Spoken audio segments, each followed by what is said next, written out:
Muy buenos días a todos. Bienvenidos a este nuevo episodio del programa Room Service en la Selva Global, que se emite todos los lunes en Radio Cultura. Y como es habitual, trato de explicar, así sea muy brevemente, por qué el programa y de qué se trata, de manera que voy a comentar algunas de las razones que me impulsaron a hacer este programa. En realidad, la culpa fue de Tarzán. De chico no había tele ni internet, pero cada viernes escuchaba por radio sus aventuras en la selva, un tipo que andaba en la jungla, saltando de rama en rama, en pañales y a los gritos, y hablaba con los animales, como con su amiga la mona Chita, que también comía bananas, y lideraba a las tribus africanas que curiosamente no habían aprendido a hacer alguna de esas cosas antes de que él llegara. Mi ídolo, sin embargo, era Carson, su amigo antropólogo y a la vez su consejero, cocinero, asesor espiritual, cronista y ocasional terapeuta, que no hacía ninguna de las cosas que hacía Tarzán y con toda probabilidad tampoco se alimentaba solo de bananas, lo que le confería cierta madurez y un grado de sabiduría, que se hacían patentes en el hecho de no usar pañales y de no andarse por las ramas. Un Indiana Jones avant la lettre que combinaba el pecado de la gula con el de la lujuria, aderezados ambos con un fuerte ingrediente de curiosidad y con una proclividad a viajar, conocer nuevos lugares y exponerse a diferentes aventuras.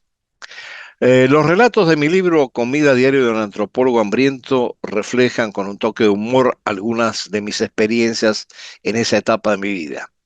Pero una noche, durmiendo en una hamaca, sin comer, en medio de la jungla, tuve una especie de epifanía. Tal vez había formas más cómodas de satisfacer mi curiosidad y de explorar y conocer otras culturas. Así fue como me pasé a las relaciones internacionales con la alternativa de explorar el mundo desde hoteles de varias estrellas y con room service. Y así nació este programa, Room Service en la Selva Global, donde se mezcla el análisis de la Semana Internacional con entrevistas a personalidades relevantes del ámbito internacional y con relatos e historias de mis peregrinajes por el mundo. Relatos en los cuales, en todo caso, cualquier parecido con la realidad probablemente no es mera coincidencia ni peca de ser políticamente correcto.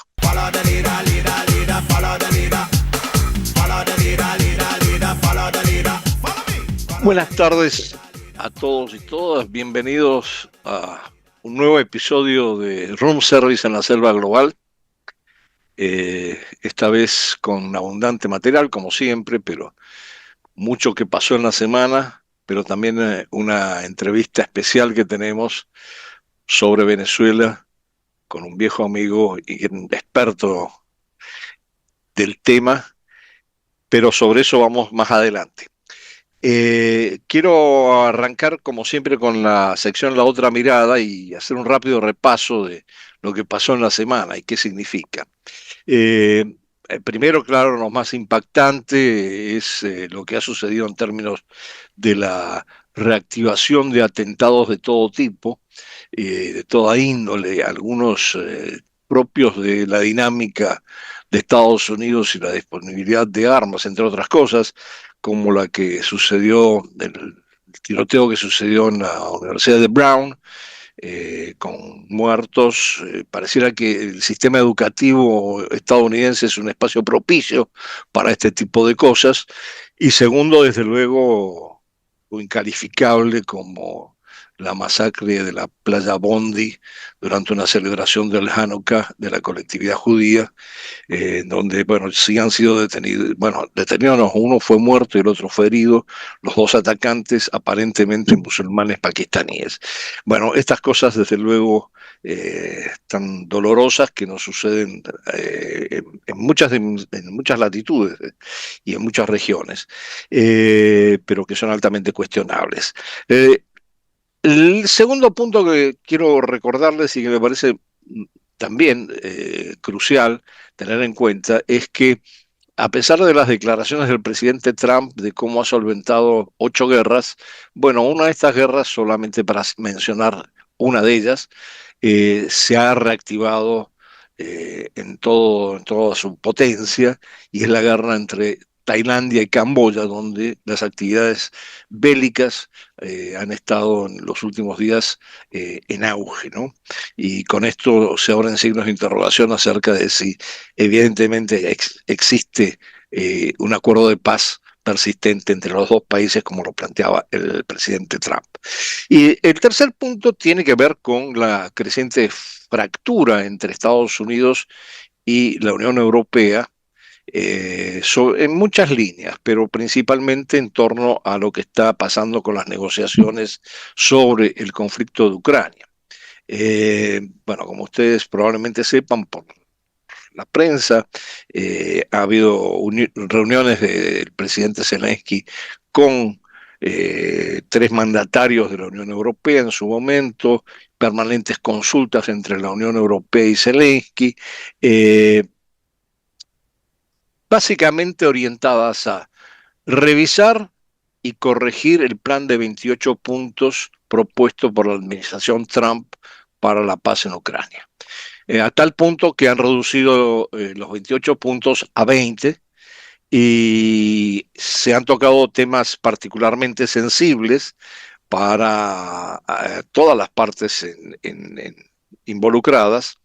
Una, que todavía persiste la idea de un cese al fuego, cosa que se resiste Rusia, pero sí ha habido algunos anuncios importantes por parte de Zelensky que sí favorecen de alguna manera los avances de los acuerdos de negociación. Primero, que ayer ha dicho públicamente que Ucrania está dispuesta a no incorporarse a la OTAN siempre y cuando haya las necesarias garantías de seguridad, se le proporcionen las necesarias garantías de seguridad. Eh, Tenemos que ver que también hay un debate largo, difícil, sobre el tema territorial. Hay una propuesta ahí dando vueltas sobre la creación de una especie de zona desmilitarizada en la línea de confrontación en el Donbass, probablemente transformable en una zona económica bajo administración estadounidense. No sé hasta qué punto el Kremlin va a aceptar esto, porque en principio sí hay mucho escepticismo. Ha habido un discurso de una explicación extensa del ministro de Relaciones Exteriores Lavrov entre ayer y hoy sobre con una posición muy crítica con respecto a cómo se estaba avanzando en algunos aspectos de la relación con la Unión Europea, e insistiendo que la Unión Europea claramente quiere una guerra con Rusia.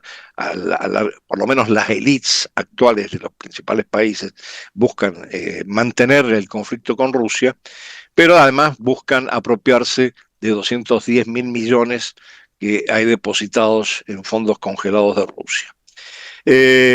Vamos a dejarlo ahí porque todavía va a haber mucho movimiento en torno a este tema. Ayer hubo una reunión entre los representantes ucranianos y los representantes estadounidenses, Witkoff y Jared Kushner, y hoy se continúa esta reunión y también se incorpora más tarde a una reunión con algunos mandatarios europeos. Vamos a ver cómo evoluciona esto.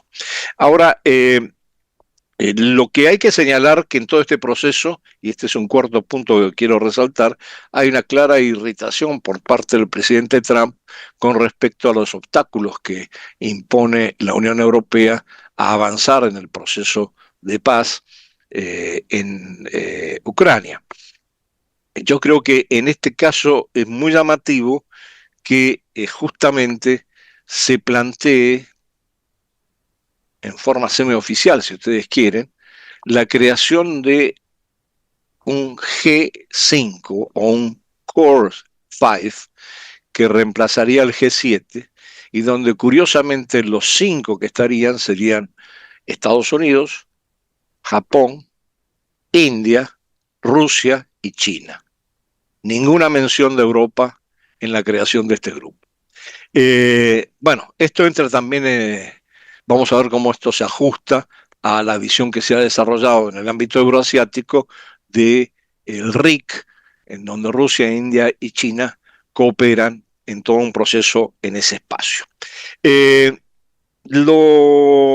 Quizás con esto podemos cerrar un poco la revisión rápida de lo que pasó en la semana y ir directamente a nuestra entrevista de hoy, muy importante por lo que sucede en Venezuela, no solamente por el otorgamiento del Premio Nobel de Paz a María Corina Machado, sino también por el entorno de creciente tensión y de presión política, militar y económica por parte de Estados Unidos sobre el régimen de Maduro.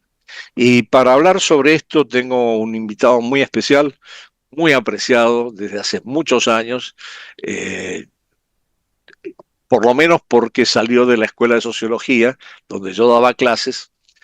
No sé si en algún momento fue estudiante mío, creo que sí, de Sí, pasada. claro. Sí, y pero mantuvimos la relación y él después además fue profesor en la Universidad Central de Venezuela de mi esposa.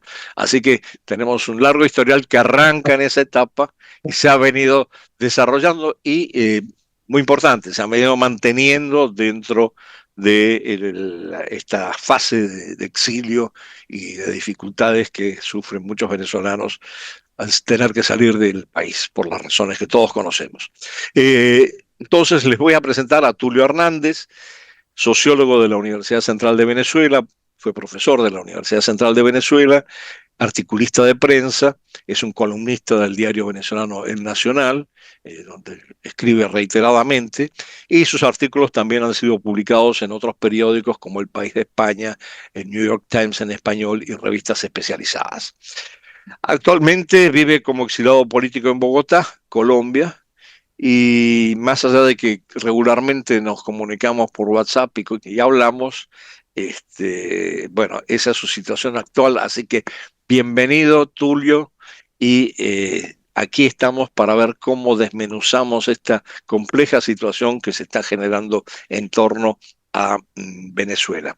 Yo diría que hay dos vertientes que nosotros tenemos que ver en la discusión, pero lo dejo también a tu criterio introducir otros temas, que yo creo que es la confluencia entre esta presión exacerbada y que amenaza, inclusive el presidente Trump lo ha dicho así, amenaza con operaciones terrestres en Venezuela, pero también la captura de un petrolero, vuelos de aviones estadounidenses en espacio aéreo venezolano, en fin, toda una serie de acciones bélicas o prebélicas, si uno quiere, muy importantes, que presionan sobre el gobierno de Maduro, aparentemente sobre texto de la lucha contra el narcotráfico, en realidad con una orientación muy clara en el sentido de un cambio de régimen, pero en el fondo también muy vinculado al interés por los recursos petroleros de Venezuela.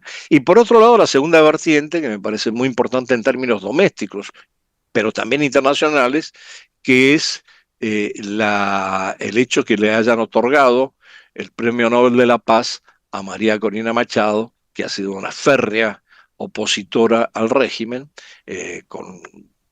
y que ha estado, por cierto, durante un largo periodo en la clandestinidad porque el régimen le estaba persiguiendo y que tuvo que salir en toda una odisea muy complicada de Venezuela para poder llegar a Noruega tarde, lamentablemente, para recibir el Premio Nobel de la Paz. Bueno, tenemos estos dos elementos. ¿Cuáles son tus primeras reacciones, Tulio, en este sentido? Bueno, me gusta, primero un saludo, que grato estar contigo conversando y que siempre te recordamos en Venezuela gratamente como uno más de nosotros. Muchas Pero gracias. yo quisiera comenzar con el tema del premio Nobel, porque es un tema que nos ha como mantenido a los venezolanos que estamos en el exterior, creo que más que los que están adentro, muy ocupados, muy tensos, muy movidos por unas emociones contradictorias, por angustias, por desinformaciones. Y creo que esto ha colocado a los venezolanos en una situación emocional y racionalmente como de revitalización. O sea, que María Corina Machado, que es una persona que se convirtió en la líder mayor de la resistencia democrática venezolana, que convocó a unas elecciones primarias de la oposición que ganó abiertamente y que luego iba a las elecciones presidenciales, las últimas elecciones presidenciales, y fue inhabilitada políticamente y tuvo que nombrar a una especie de representante de delegación suya, y que sin embargo arrasó en las elecciones, y luego su triunfo fue robado vulgarmente por el régimen que preside Nicolás Maduro. Entonces, esta entrega del premio Nobel, que además ha sido muy polémica, ha tenido un contenido, digamos, espectacular, cinematográfico, que es la salida de María Corina luego de muchísimo tiempo, más de un año, en la clandestinidad. Y esta cosa, este fenómeno en términos de narrativa cinematográfica, de una huida del país, que cada vez tiene más elementos, unos reales, otros de ficción, aviones, barcos, salvamentos, helicópteros, pues nos impactó mucho a los venezolanos, y sobre todo los dos discursos, ¿no? El discurso de María Corina recibiendo el premio, que lo hizo su hija, en un inglés muy correcto y casi de memoria, y el discurso del presidente de la comisión, del comité noruego del Nobel. Y los dos discursos tienen algo en común, y es que se salen de la retórica convencional de estos actos y son realmente piezas pedagógicas que logran explicar no solo lo que está pasando en Venezuela desde una perspectiva bastante emotiva, bastante dramática, sino que logran explicar muy racionalmente el por qué María Corina se merece el Nobel. Porque hay que decir que tanto el régimen venezolano como cierta izquierda iberoamericana, eso que llamaba un venezolano muy admirado, Teodoro Pekov, la izquierda borbónica. La izquierda borbónica, claro, sí, me acuerdo perfectamente bien. Porque ni olvida ni aprende, pues se han dedicado a descalificar con una argumentación repetida en todos los países de la misma manera, como la repetida por Petro, repetida por Podemos en España, repetida, en fin, por muchos personajes de ese tipo. Pues el discurso del Nobel, del presidente de la Comisión del Nobel, se centró primero en una especie de juicio severo contra los crímenes, los asesinatos, las persecuciones, las torturas del régimen de Maduro.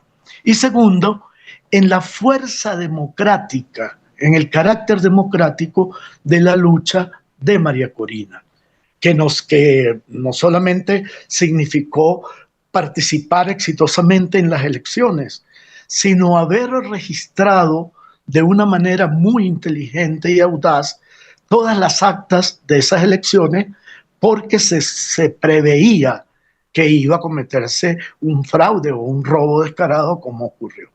Así que este fenómeno, esta movilización de venezolanos hacia Oslo, esta compañía de activistas de derechos humanos de diversas partes del mundo, y vamos a decir, revitalización del liderazgo de María Corina Machado, pues abre una nueva, yo diría, un nuevo escenario para más en términos de entusiasmo que en términos operativos reales para el reforzamiento de la actividad del proyecto de salir de este callejón sin salida en el que nos encontramos en Venezuela, que ya cumple 27 años el próximo año.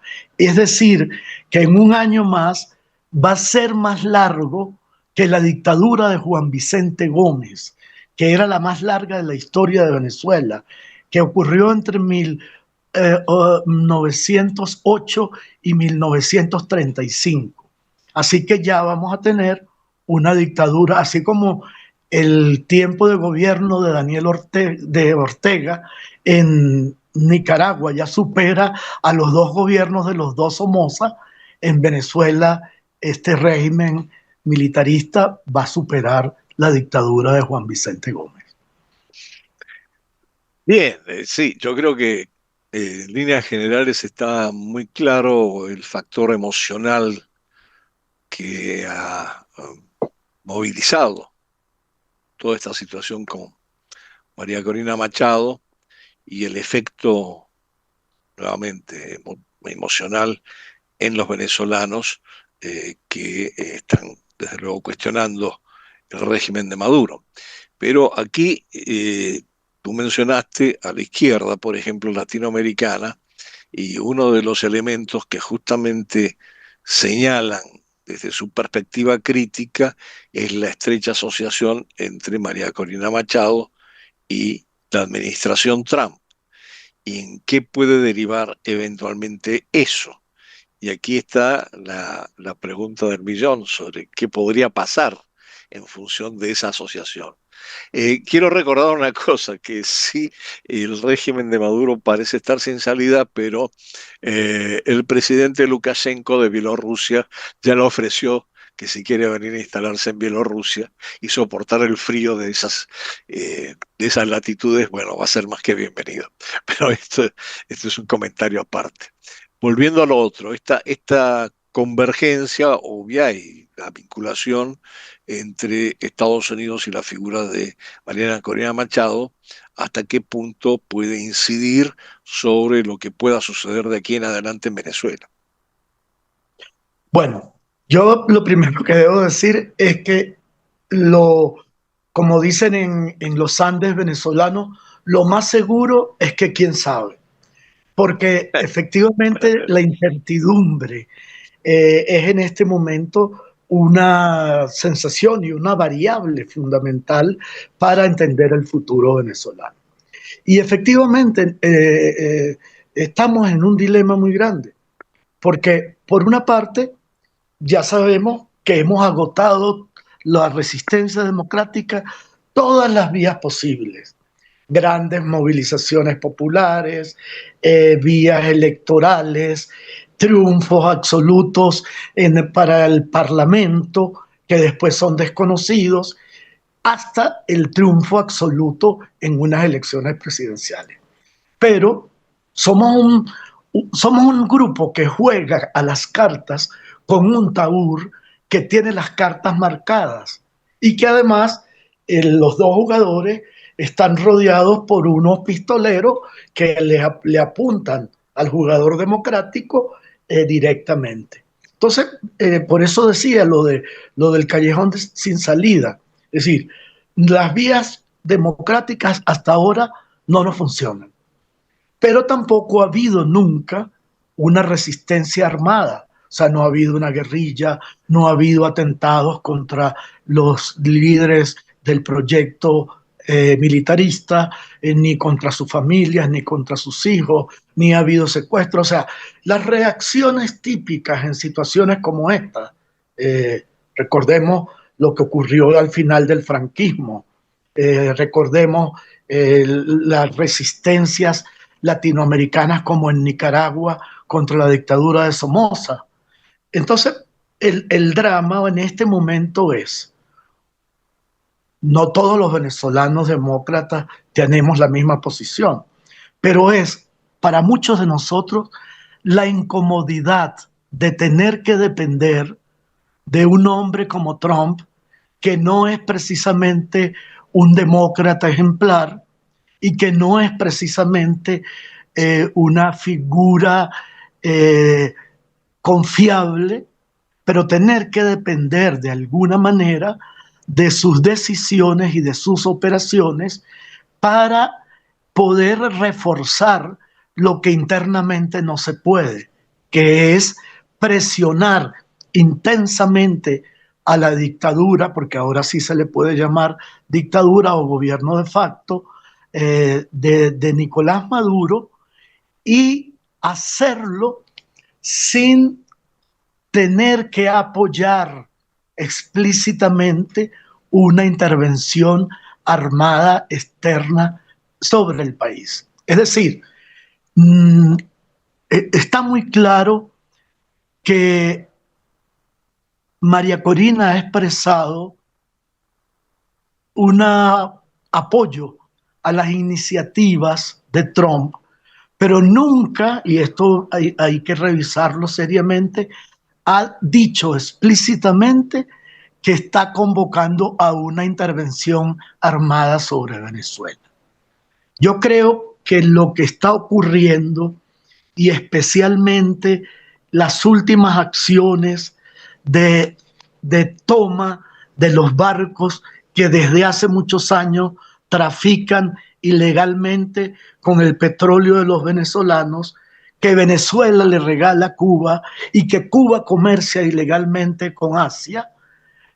Yo creo que este tipo de presión, el acoso económico, las sanciones, los sobrevuelos en territorio, espacio aéreo venezolano, van a ser una forma sistemática de asedio al gobierno que, en mi opinión, no garantizan necesariamente la salida del régimen, que ha demostrado tener una capacidad de sobrevivencia y de control del poder muy grande, porque Venezuela realmente es un país secuestrado. Venezuela es un país controlado por no solamente por un ejército pretoriano, unas fuerzas armadas pretorianas que actúan como fuerza de ocupación en su propio país, sino por el apoyo de más o menos 11.000 agentes de inteligencia cubanos, por las fuerzas de Hezbollah, por la operación totalmente auspiciada por el gobierno del Ejército de Liberación Nacional colombiano y de las disidencias de la FARC colombiana, que realmente son la misma FARC, pero disfrazadas de disidencia. Entonces, digamos que estamos en un dilema tremendo. ¿Cómo hacemos para seguir actuando democráticamente y cómo hacemos para liberarnos de un secuestro, que generalmente los secuestros se liberan o pagando una cuota muy alta o haciendo una operación armada de liberación y de extracción? Ese es nuestro dilema. Sí, comparto contigo lo del dilema en sí. Lo que pasa es que yo creo que hay matices dentro de cómo ha venido desarrollándose la relación de la oposición con los Estados Unidos. Conocemos la historia de Guaidó, de la, entre comillas, expropiación de Citgo y cómo eso se utilizó en su momento. Bueno, hay un historial con las administraciones estadounidenses muy particular. Y aquí quizás la pregunta que antecede a todo esto, más allá de cómo puede seguir, no nos olvidemos que María Corina Machado le dedicó el premio a Trump, ¿no? La pregunta que se abre frente a todo esto es si la oposición venezolana percibe, más allá de la emotividad desencadenada en este momento o en otros, si percibe con claridad cuál es el propósito de Trump de la presión al régimen de Maduro. Bueno, yo creo que en situaciones como estas, juega aquello del enemigo de mi enemigo es mi amigo. Y entonces muchos venezolanos que dicen, incluso publican, ni Trump ni Maduro, pero otros, yo creo que la mayoría de los venezolanos de oposición esperan ansiosamente una intervención de alguien que necesariamente no es agradable ni querido, pero que puede ser decisivo para salir de este atolladero histórico, de esta piscina de acerrín, en donde no nos ahogamos, pero tampoco podemos nadar. Entonces, las hipótesis, Trump lo que quiere es el petróleo venezolano. No lo creo. Venezuela ahorita está en una de las situaciones de producción de petróleo más bajas de su historia y los Estados Unidos en una situación bastante bollante en términos de vida petrolera. Yo sí creo que hay un intento de Trump, evidente, de recuperar lo que llamábamos en épocas antiimperialistas el patio trasero de los Estados Unidos.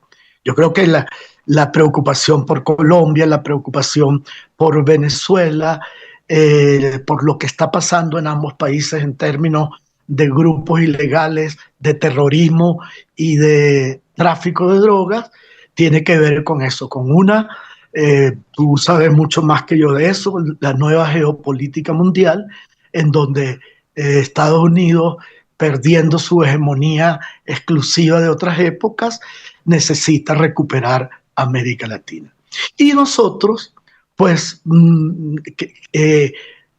yo personalmente no concuerdo para nada con el estilo Trump y con la ideología Trump, que entre otras cosas nos persigue a los venezolanos migrantes en su país.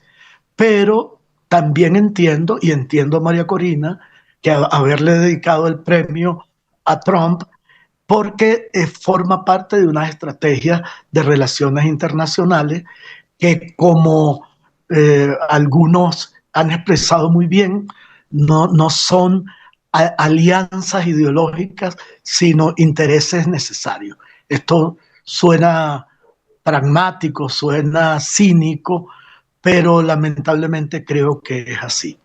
Y lo que viene es una gran incertidumbre porque depender, en este caso, de una fuerza externa no es lo más cómodo posible para los que queremos el regreso de la democracia.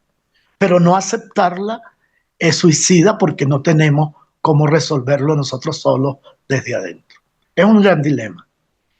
Sí, bueno, la discusión acerca del documento sobre seguridad nacional de Estados Unidos que se hizo público hace unos días es muy revelador en cuanto a cómo reactivar la doctrina Monroe con el corolario Trump, ¿no? En el sentido de que si la prioridad de la política exterior de Estados Unidos en este momento se puede focalizar en América Latina y la preservación del hemisferio, más que nada por cómo se está manejando. Yo vuelvo a este concepto del G5 que se estaba planteando, es decir, básicamente es, bueno, cómo cada cual preserva sus esferas de influencia y en todo caso a partir de ahí negocia con los otros poderosos.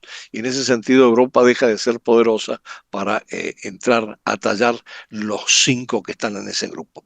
Pero independientemente de eso, te iba a preguntar algo porque yo vi una de las entrevistas que te hicieron a raíz de lo que está pasando en Venezuela y tomé nota. Y entonces, como tomé nota, te voy a lanzar dos cosas al respecto. Una, que tú dices el cambio de narrativa global que ha generado el otorgamiento del premio a Marina Corina Machado y enfatizas en ese sentido que lo que nos une frente a lo que está pasando en Venezuela es el dolor. Uh -huh. Bueno, ¿cómo se combina la narrativa global con el dolor de un pueblo? Bueno, lo del dolor es producto de... Me he leído varias veces las dos intervenciones. Y lo que me llama la atención es que en ambos casos, incluyendo la del presidente de la Comisión Nobel, no hay un discurso formal que comience diciendo bienvenidos a este premio, el significado del premio, Alfredo Nobel. No, él comienza su discurso directamente diciendo a la joven Samantha Hernández, la de 16 años, unos hombres encapuchados, enmascarados, la secuestraron y la llevaron y la tienen detenida. Y después empieza a hacer un inventario. A Juan Requesens lo presentaron drogado y una cosa incluso muy fuerte, ¿no? Con la ropa interior con excremento para humillarlo y empieza este hombre, eh, el presidente de la Comisión del Nobel, a relatar los sufrimientos que hemos tenido los venezolanos de diverso tipo, incluyendo los 9 millones que bien por exilio, bien por emigración, bien por destierro, estamos afuera. Entonces, lo que me parece importante de las dos intervenciones es esto del dolor como fuente de unión y del dolor como fuente de esperanza. Es muy importante porque la izquierda que cuestiona a María Corina, incluyendo el régimen venezolano, se basa en una doble moral.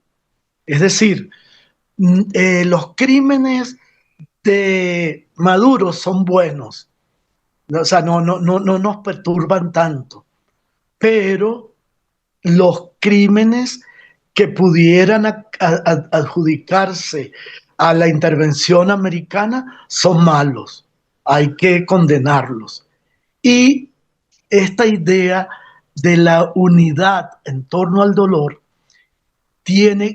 ha tenido un impacto tan grande, y ahí viene lo de la nueva narrativa global, y es que incluso periódicos, diarios, como El País de Madrid, que se había mantenido no totalmente a favor, pero que es un instrumento obviamente del gobierno de Pedro Sánchez, y donde Zapatero, que es un aliado del gobierno de Maduro, un lobista internacional, tiene un peso importante, ha hecho un editorial celebrando el otorgamiento del Nobel y diciendo una frase, que el discurso del presidente de la comisión fue una condena férrea, una sentencia, yo diría un yo acuso a los crímenes de lesa humanidad y otros tipos de crímenes que este gobierno comete. Entonces,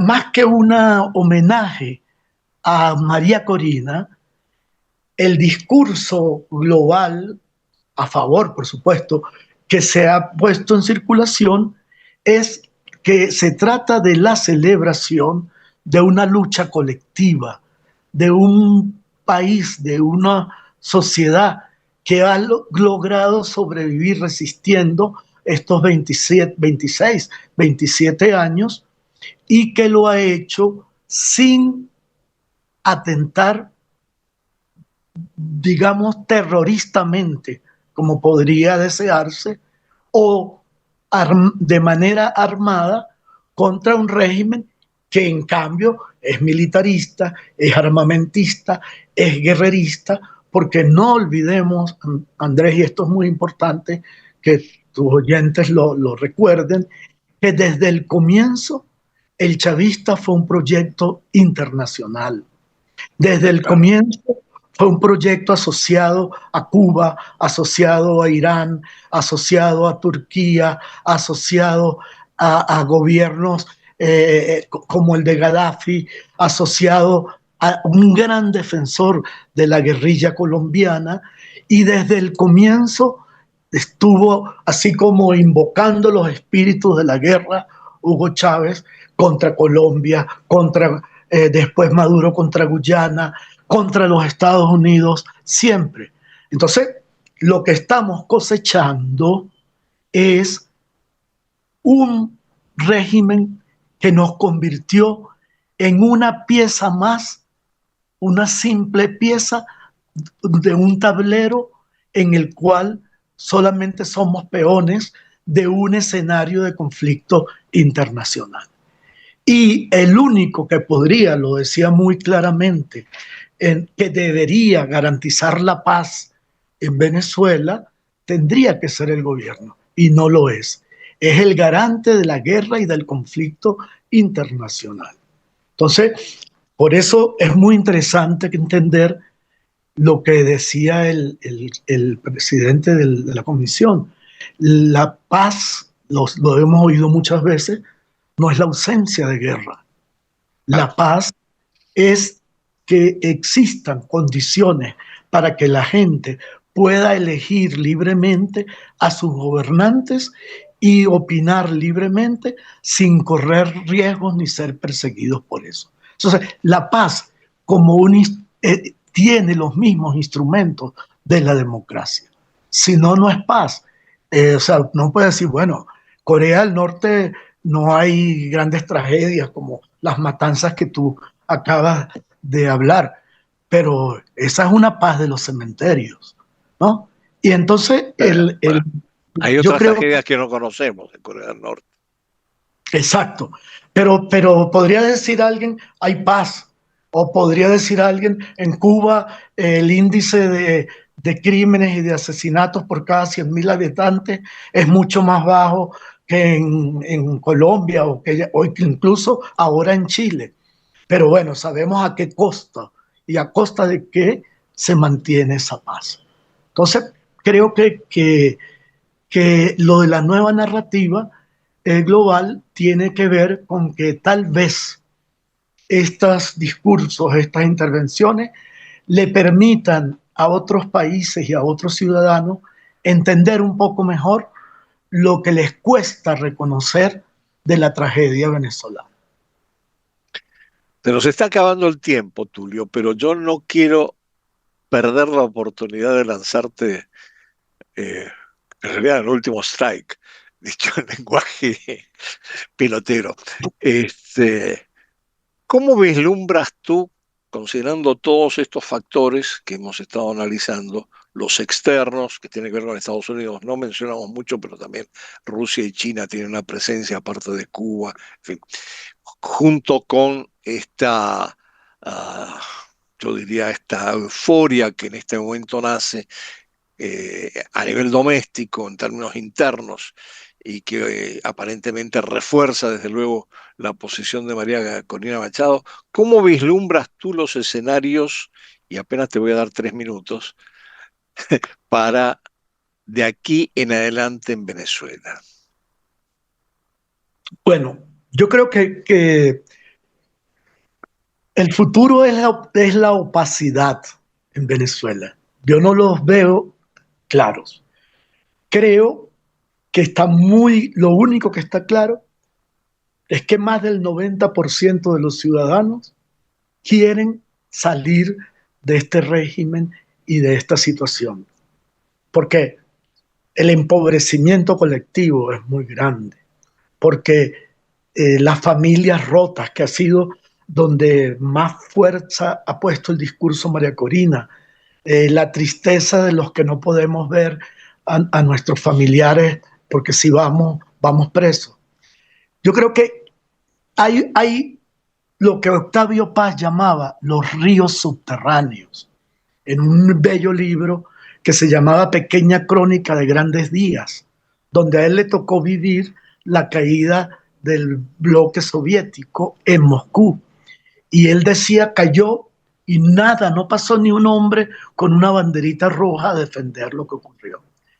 Y él decía, porque hay unos ríos subterráneos que se van creando en los procesos históricos y un día, por un movimiento sísmico, una punzada, no, brotan y se llevan todo por delante.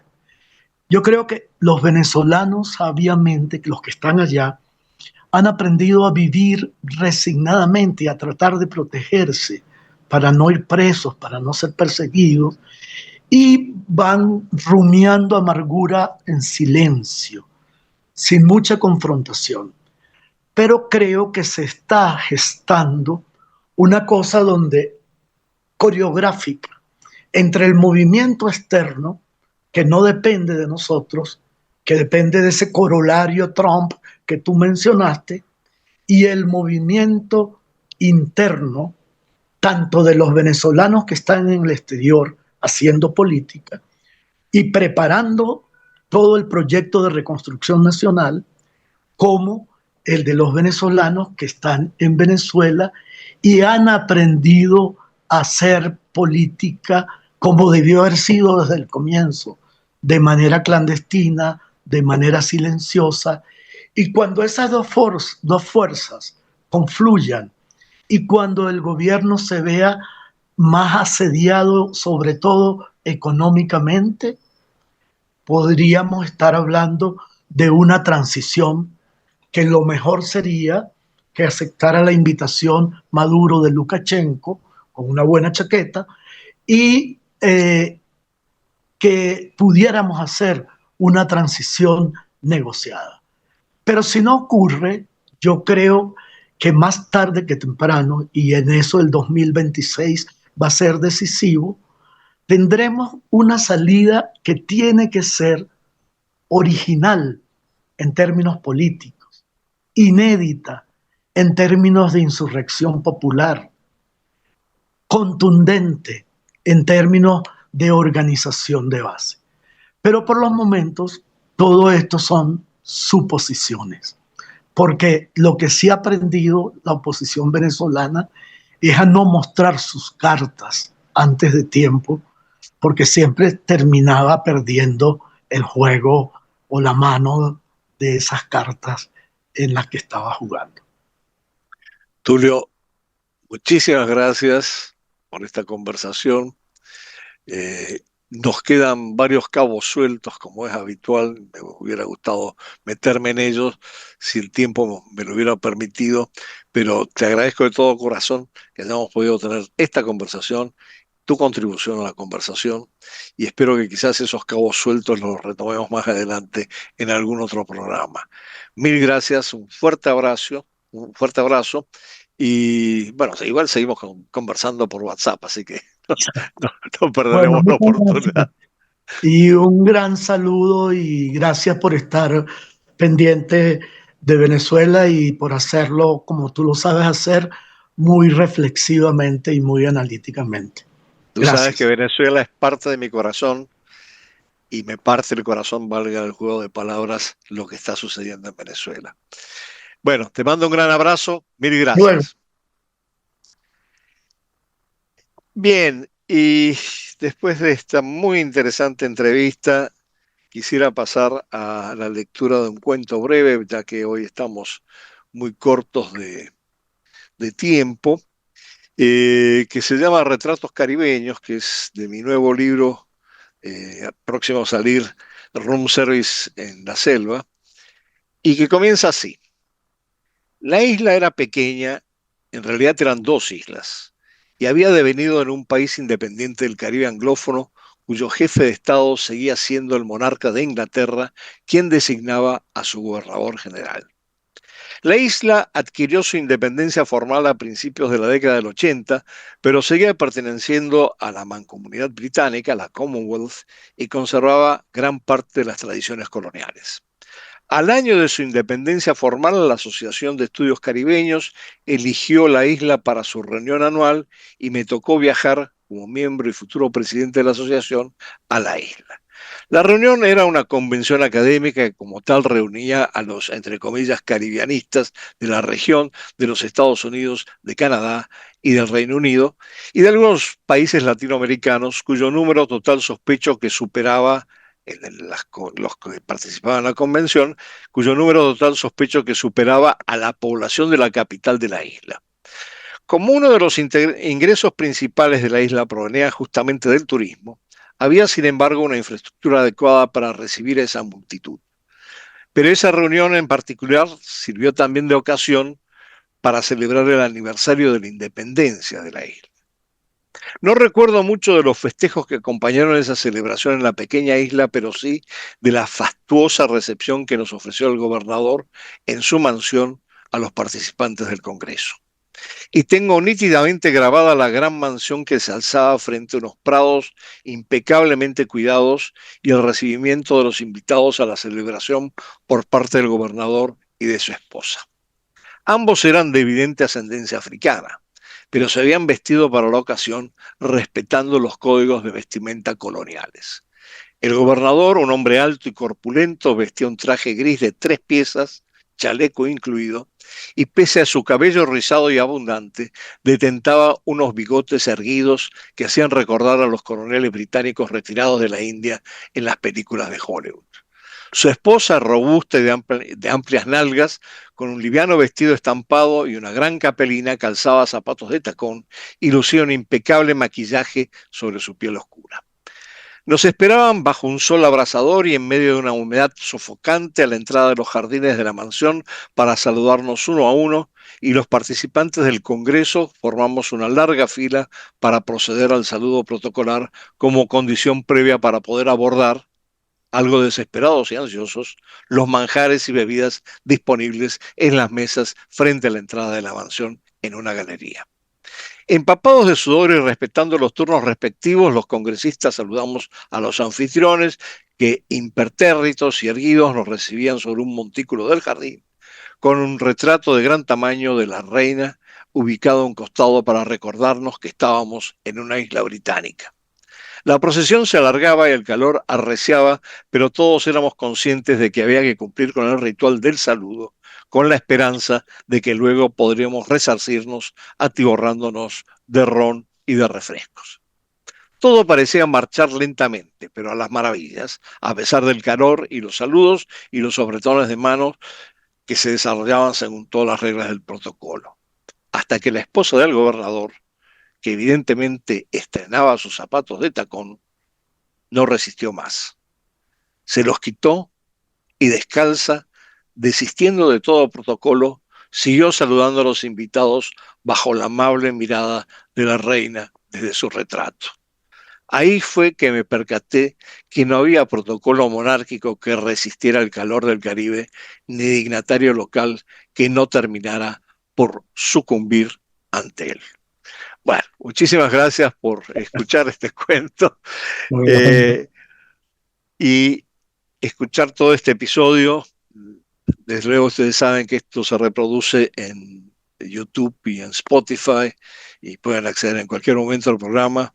Les agradezco muchísimo a la audiencia, les agradezco que los comentarios que me mandan, eh, algunas críticas que también me mandan y que trato de responder y que son fundamentales para que este sea un programa también interactivo. Así que muchas gracias y espero verlos el próximo lunes con otro episodio de Room Service en la Selva Global.